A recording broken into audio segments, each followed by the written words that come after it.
Pour les murs, cliquez sur le bouton Mur. Le tableau des murs existants apparaît ici. Deux possibilités s'offrent à vous.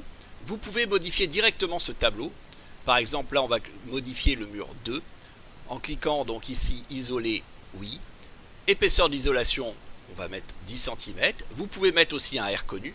Et vous pouvez aussi changer le type d'isolation, par exemple ITI, on peut le mettre en ITE ou autre. On peut remettre à zéro ce tableau par rapport au tableau des murs existants. Alors on clique ici dans la première colonne, on le sélectionne et vous faites récupérer base. Deuxième des possibilités, on peut directement sélectionner en cliquant dans cette colonne là les murs que l'on souhaite. Donc par exemple là je vais mettre des murs en bloc de béton cru, il y en avait 4 et je peux choisir le choix de la rénovation ici.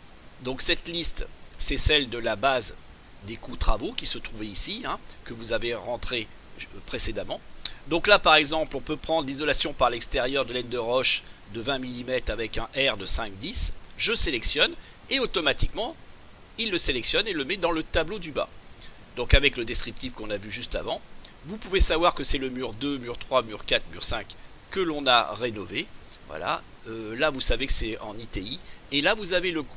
Alors là c'est marqué 600 à 128, mais on peut changer le coût, peut-être qu'on peut mettre 600, ça serait mieux.